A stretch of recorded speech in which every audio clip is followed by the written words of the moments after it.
I've been opportune to do trainings for thousands of young people. And these young people described as unemployable, or they're not good enough, they're not smart enough. I found a kind of big character change that happens with few weeks of employability training. Exactly. And I'm thinking to myself, this is the guy who's described as unemployable. I've always maintained that if people knew better, they'll probably act better. The number of people who would genuinely refuse to do what is right in this world are very few. Yeah.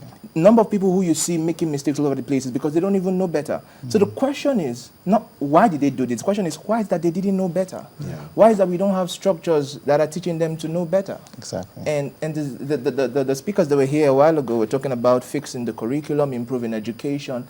But beyond fixing the curriculum, if you have an opportunity to talk with young people, what are you telling them? Yeah. What are you selling to them? Whether you are a brand, whether you are an individual, whether you are even a school or proprietor, so whatever you have as a platform to reach young people, what are you telling them in terms of, hey, you need to be able to create value in yourself to add value in this world. There's only one way to really make money in this world, is to exchange value for something else. Yeah. Now, if you're living in a non-merit-based economy, you can only cut corners for so long. But the truth is that in the end, when push comes to shove and you stand shoulder to shoulder with somebody who knows how to add value, you're going to fall short if you don't know how to add value. So we must begin teaching that in our schools. Yeah. And if people can learn that, hey, I'm supposed to learn value for myself, I'm supposed to learn how to add value for myself, the challenge of unemployment will not be that mega because you may not have an organization to go into, but if you can add value and meet a human need, you're going to find something to do. And so those are the kind of teachings that we should now inculcate in our students. We may not have a dramatic curriculum change,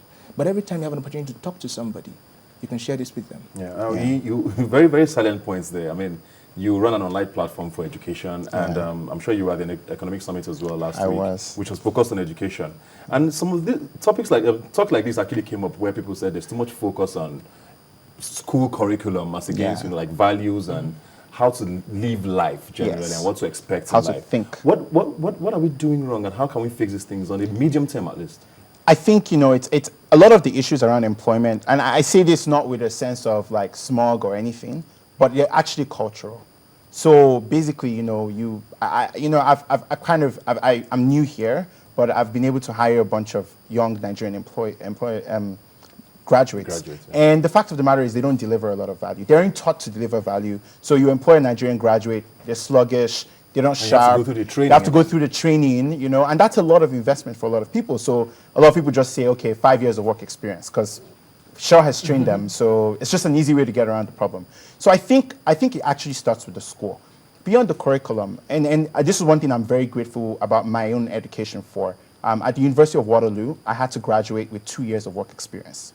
Point blank. They weren't going to compromise on that. It didn't matter how much I begged, whatever. 2 years of work experience or no certificate. And that completely changed how my approach to work and made me a much more hardworking person. So it's about the psyche. 17-year-olds not old enough to work. That should go away. 17, you should be able to hold the job. And that's how it starts. We can't wait till they're 24 before we start telling them, okay, here, you can go do a job. We should tell them at 15, there are kids who are abroad who already have jobs. And a job doesn't have to be something where you wear a tie and go to the office. It can be as little as, okay, wash my car, and I'll pay you 1,000 naira. Because the kids have to learn to start adding value. Of learning that you're doing something. Exactly, you're doing something and you're exchanging value, and that's cultural. So I think a lot of it is parents, especially, and people who are in positions of authority have to inculcate this whole behavior around teaching kids very early on that they can do things to create value and not just sit down and earn a salary. Because I think that's the state most of our graduates are in. They're in the state where, let me get a job so that I can earn a salary, not so I can add value to the organization. And most times, I have people like that coming to my office and I can smell it now, within just a couple minutes of interaction. And, quite simply, I just tell them, this place is probably not the right fit for you. And we've turned away thousands of young people looking for jobs at our company. One thing we also do is, I think also people have to learn another cultural issue, developing yourself. And I think this is something Nigerians are getting a lot better at. And this is one challenge where we're helping them with at Fora. So essentially, one of the things we do at Fora, or a lot of what we focus on at Fora, is how can we give young professionals that are in Nigeria the same qualifications as expatriates and repatriates who are pouring into Nigeria and competing with them for the same high quality, stable, high paying jobs. because we need to be able to build that local capacity so that people have both the local experience and the global exposure to create value for Nigeria.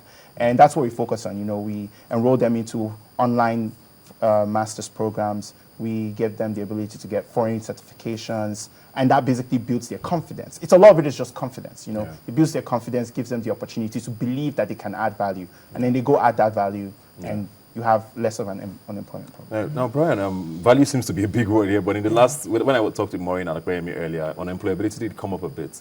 And IKE kind of runs something around employability programs. Yes. What is that about? What is employability, and why do you need to focus on that? Employability has to do with everything that is required to move a young person from school to work.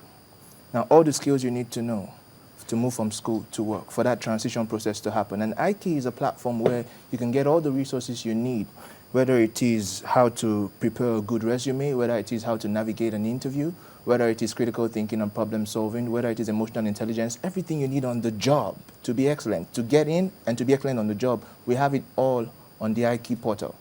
And, you know, the internet is growing in this part of the world, but we're not quite there yet. So IKE needs to have offline expression. So we run projects offline as well, have training programs where we put graduates in a room and do live interview sessions for them, get to know, just get knowledge. Now, you sit down across an interview, when you go for a job, I mean, the opportunity is there ready for you to take it. That's why they called for the applications anyway. Yes. And so when you sit across that table, the person in front of you is more than willing to give you an opportunity. You just have to prove that you're the right fit for the job.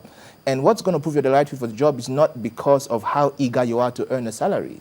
It has to do with how eager you are to add value, and also what kind of track record do you have adding value in different systems. What have you been doing in the time that you were alone all by yourself? Have you gone online? Have you gone on IKE.com to learn what you need to do to navigate an interview? Have you visited Fora to find out what they're training you on and how you can leverage that in getting a job? So the responsibility, I would not say, is entirely for the youth. When we say who is the cause of the problem of unemployment in Nigeria, we can't say it's the youth that are unemployable.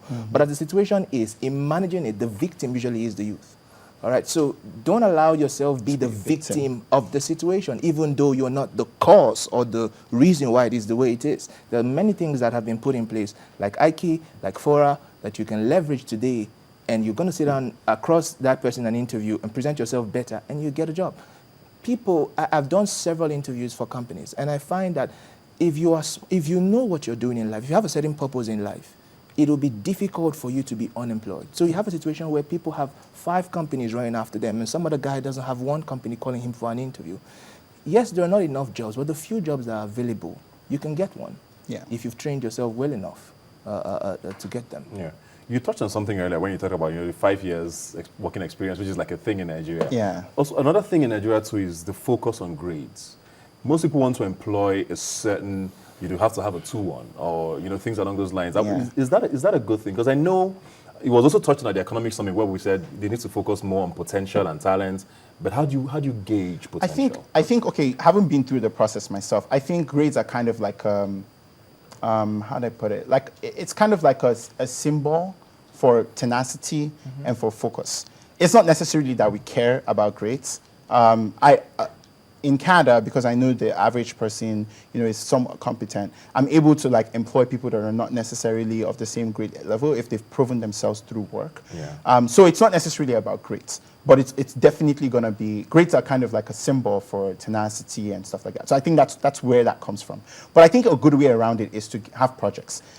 There are a lot of young people in Unilag that I know of, a lot of my friends in Unilag at Babcock that basically have a lot of projects. They have a lot of software projects. So when we're looking for software engineers, we know to go to these people and we actively pursue them. And they're making so much money doing projects that they don't actually want a job because they make more money doing projects than getting a job. So if you think you're not the kind who's academically inclined or you're in a boring course or whatever, just have a lot of projects, put a lot of things out there and you'll have opportunities coming your way. Since we're touching on things to do other than employment, we talked about agriculture when I had Maureen and Akpayemi here, and I think I need to touch on that because it's something I'm very excited about, and I think everybody seems to be excited about it. The government is excited about it, private sector, international community. So obviously there's something there, but like I said, funding is always going to be a big problem. Are we going to be able to unlock all of that soon enough? Agriculture is great. Agriculture is great, and it's going to be a huge employer of labor if it's opened up well enough. However, the number of people that are going to go into agriculture in Nigeria as it is now still remains limited. Yeah. The number of people that are going to be able to access funds here still remains limited. It's a fundamental challenge.